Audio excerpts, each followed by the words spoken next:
Okay, I want you to meet Audrea. I think it's Audrea. Audrea, I'm sorry if I'm mispronouncing this. You guys tell me, but we're just gonna go with Audrea. I want you to meet Audrea. Now, Audrea has been making a couple mistakes with her hair that currently are forcing her to look a little bit less youthful. So in this video, I'm gonna break down exactly what those mistakes are, and more importantly, how she can address those mistakes so that she can get a more youthful look. And if you're new to me, my name is Justin Hickox. I've been doing hair since 1995, and I prefer to take you on adventures while I teach you about hair. So today, instead of being in a salon, this is my office. Not gonna lie, kinda doesn't suck.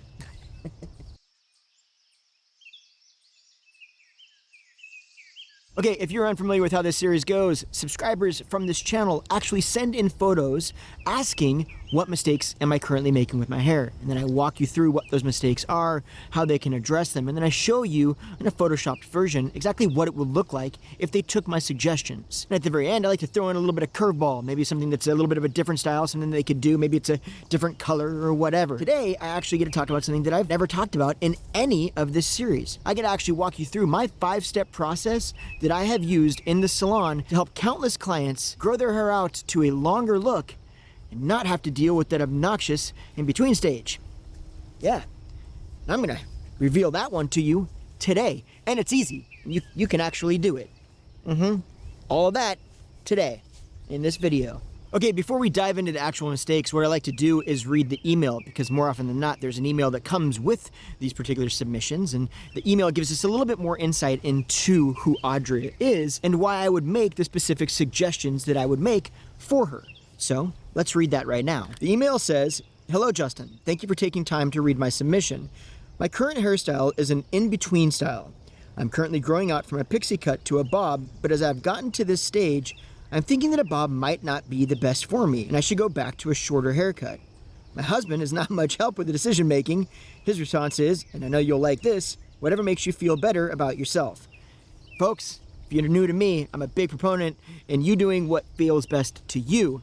And I'm also a big proponent in anybody that's in your life supporting you so that you can be happier with what you do, because at the end of the day, if you feel more confident, everybody wins. So well played, Audrey's husband. I like where your head's at. A little background, I'm 54, started graying at 22. I colored my hair for 25 years, and about 7 years ago, I decided I was done and I let it go. Through the grow out process, I ended up with a bob, and a few years ago went to a pixie cut. I was afraid it made me look like an old man, so I decided to go back to a bob, and here I am now. Okay, mistake number one is that the top layers are just a little bit too short. Now here's the thing, when you go really short with hair, like into pixie cuts, the top layers can kind of push the line of being a little bit too short for the overall shape.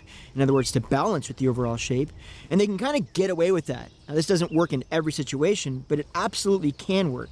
But here's the concern, when you start to grow your hair out, those top layers, if we don't allow those to get a little bit of extra length first, through the entire grow out process, they're gonna be a little bit too short for the length, and they're gonna start causing some frustration and just an overall shape that doesn't work. Now this can be seen in Audrea's look right here, where it's forcing the shape to indent and then making the sides look a little bit too full. Because of that, it's adding a little bit too much width to her face shape and really not accentuating any of her cheek structure, cheekbones. Mistake number two is that the back nape, this area right here, is just a little bit too long and full. Now, one of my favorite things to do when I'm actually helping a client grow through that grow out process or get their hair longer is address all of the little areas through that process that I know are gonna be a concern.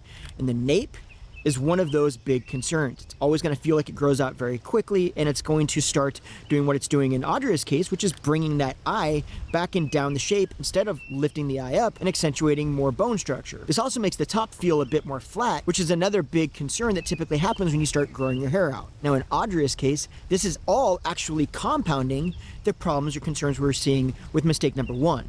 Okay, mistake number three is really more of a styling concern than it is a cutting concern. There is a little bit of a cut concern here though, so follow me.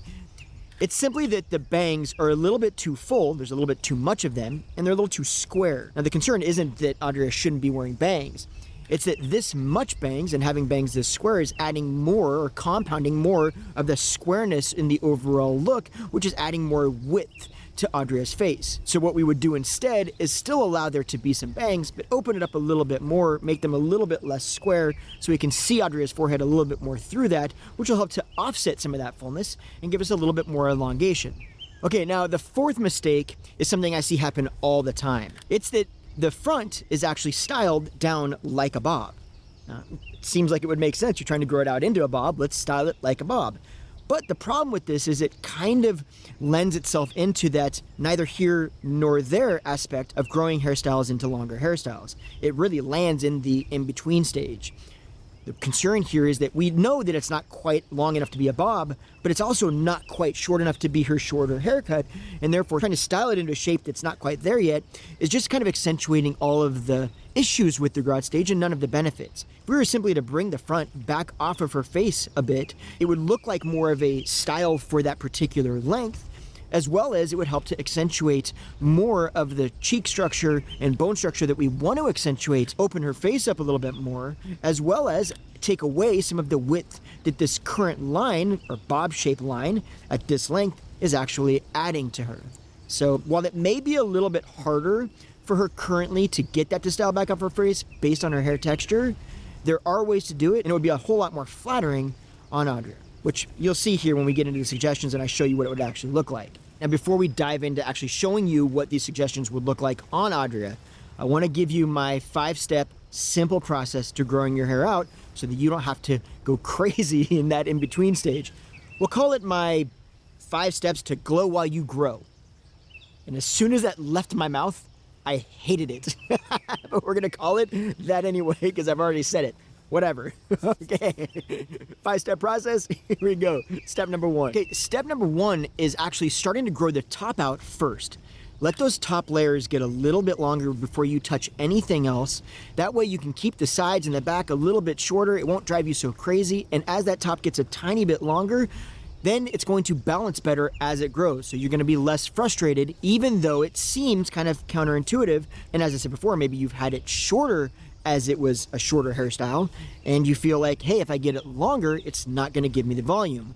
But we have to remember, volume is proportional. It's an optical illusion. We wanna make sure that we have enough volume in the right places so that we don't run into this divot that Audrea is dealing with right now. Step number 1, trim everything else on the sides and the back and all the other stuff, and just let that top get a little bit longer before you start to grow the whole shape out. Step number 2, now that we've started that top to get a little bit longer, is to start letting the sides and the back grow longer, but not the nape. We're gonna keep the nape area a bit shorter, so we're gonna keep on trimming that until the top and the sides start to get a bit more length. Now, I'd also keep some layering right up here in the front, but the key to this is that we don't layer it too far back, because we're gonna need some of that length at the bottom right here as we move into the next step. But for now, just start letting everything else except for the nape and the very front. We're gonna trim those 2 areas a little bit to keep some layering in there and let everything else grow. Step number 3 is that when the length on the sides starts to get long enough to catch up with the length in the back, then we start actually trimming it into a bob line. But at this point, we're still taking length out of the nape, so we're still keeping the nape tighter, and we're still trimming the very front. We're just starting to really strengthen in and create this bob shape or bob line right below the ears that comes from the back. Now, once you have a bob shape, it's a strong line, then we start to let the whole shape, everything, just start to get longer. We let it grow until it actually hits the shoulders and starts to flip out. Now, you might be saying, well, I don't want a bob because that's just not me. The length between when the hair is about at your chin and when it hits the shoulder, you actually do want a bob on some levels. It's because it's a very easy shape to grow out. And more importantly, it looks like an actual shape. It doesn't look like a grow out shape or an in-between shape. So even though you may not like a bob as your end game, it is a good shape to be in while you're trying to get a little bit of extra length. Now, if you really just hate the idea of having a bob, you can cut this layering in the front a little bit farther back to right behind the ear right here, layer some of that out, and it'll look like less of a bob, but still have a good shape. Now, step 5 is once your hair actually gets to your shoulders and it starts to flip out, now is where you just decide what shape do you want, what longer look are you going for, and layer your hair appropriately. Or you also have the option at this point to just allow it to get longer, even with the layering that it currently has. And once you get to the length that you actually want, you then create the shape within that length. So you decide, I like this length, and then you just layer it however you want to layer it to make it look like you want it to look like at that length. And there you go. If you follow this process, you'll never actually go through ridiculous grow out stages because you're always kind of addressing the concerns that happen as your hair gets longer, and you're keeping it within different styles and shapes and balanced well the entire time. The best part of this process is that now that you've got longer hair and you decide, well, I want to change, you have an idea of different shapes along the way that you could change into if you decide to go shorter. So you're not forced to just go, well, I had a pixie and I liked the pixie and I didn't like anything in between it, so now I'm just going to either have long hair or a pixie. You might find that I really like that bob shape. That was a good length. I'm going to go back to that. So it's kind of a win-win. And there you go. There is my now horribly named 5 steps to glow while you grow. Can we get on the suggestions? Let's take a look and see what Audrea would look like if she actually took my advice. Let's do that now. But we're also going to change locations because you know. Okay, so the first mistake was all about the top layers being a little bit too short. Like I said before, this is something that I see all the time when people start to grow their hair out. If we allow those top layers to get a bit longer, this is what that would look like. Now, as you can see, while this isn't a massive change, it goes a long way to creating less of an illusion of fullness around her cheeks and starts to lift her eye up. But much more importantly, this is a huge step in her grow out process. Now, mistake number 2 was about the nape, and then it was just a little bit too long and full. And this was really starting to bring that eye back and down the shape. It was also creating a lot more squareness in the shape, compounding the concern of the addition to fullness around her cheeks and bringing that eye down the shape. So if we remove some of this, this is what that would look like. Now, as you can see, this goes a long way to creating a lot more lift in the shape, and it starts to really accentuate much more of her face structure versus dragging that eye down the shape. Mistake number 3 was kind of the styling concern and a little bit of the cut concern of her bangs being a little bit too full and, more importantly, a bit too square. So if we took some of the squareness and some of the fullness out of them, this is what that would look like. Now you can see that this goes a long way to start alleviating some of that fullness and squareness that the rest of the shape was creating in her face shape. And it does this by helping to elongate her face, and it keeps from accentuating too much fullness around her cheeks. And then mistake number 4 was simply about the bob shape, or being styled like a bob shape when it really wasn't a bob shape quite yet. This was accentuating the grow out phase and starting to bring too much awareness to the kind of neither here nor there aspect of growing your hair out. So if we styled the front back off her face a bit, this is what that would look like. And the great thing about this is it would be really easy for her to change, as it isn't a cutting change, but just simply a styling modification. If you can see this, it changes the shape entirely. It takes the focus away from looking so much like a grown out cut. It also opens up her face a lot more and allows for more of the illusion of volume towards the crown, which is helping to lift her eye up. And if you notice, when we put all of these suggestions together, it didn't add much volume to the overall shape, but it still looks more flattering and youthful. And I did this because I know that as the shape starts to grow out, it's likely going to be a little bit heavier than it has been without that added volume. Simply removing volume from other areas, like the sides by tucking her hair back off her face, will still create the illusion of fullness in the right areas. So even though your hair is going to lay quote-unquote flatter in some areas, it doesn't mean that it has to be a bad shape. It simply means that we just need to modify where the volume sits in other areas to create the overall shape that we want to create to be the most flattering on you, even if that's a little bit tighter to the head than you may have been used to when your hair was shorter.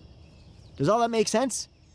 Okay, now let's kind of dive into some curveballs here. Okay, now for the curveballs, I wanted to kind of go in a little bit of a different direction here, and this is something I've never done before, but if you remember the email that Audrea sent, she was really curious if going to a bob shape would be the best option for her. Now, I can say that, will a bob look good on her? Well, yes, it will definitely look good. It'll work with her texture, and it's a strong shape to begin with, so I don't see a reason that she shouldn't do it. But what I wanted to do was actually show you exactly what she would look like with a bob, and then I would allow you to give your opinion on what you think about it. Now, let's kind of back this up though before I do this. I still think, Audrea and anyone else, the number one thing that you can do is what makes you feel good. So if you feel like you don't like the way a bob looks on you, then I don't care what anybody here says in the comments below or what I say on this video, you need to not do a bob. We need to figure something else out for you. However, if you're just curious and you did like the bob and you think that they look good on you, but right now is just throwing you off a little bit, well, in that case, myself, I would say, don't stress that. This is an in-between stage. We can get you there and a bob will look great. But I'd also love to hear what you and everyone else thinks about the idea.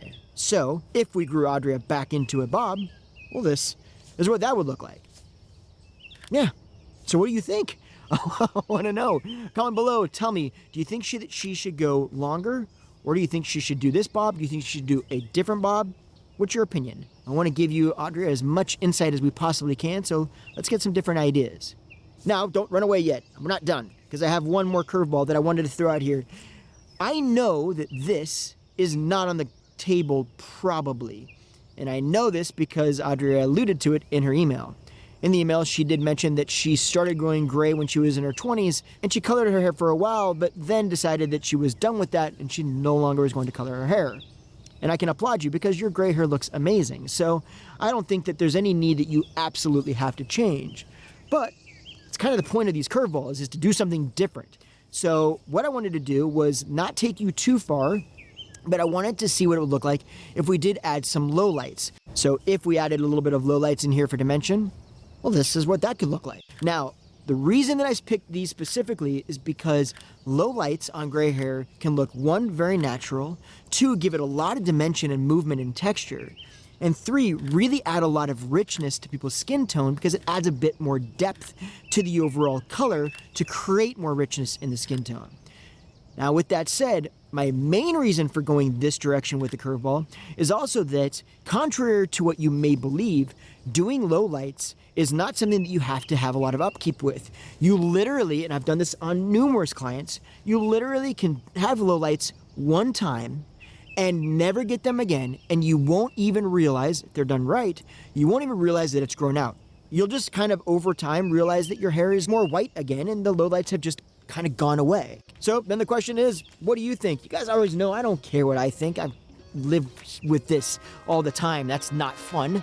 So I want to know what you think. Do you think she should go shorter? Do you think she should go longer? Do you think the bob looks good? Do you think she should do a totally different bob altogether? And what do you think about lowlights? I know some of you can be like, you're an idiot. Why would you do that? She said no color. I get it. But I did it anyway, because I'm like that. Okay. Well, I guess it's time to go hang out. Maybe enjoy this view over here of the water, watch this massive tanker roll by, and then get back to the next exciting thing that I haven't even shared with you yet.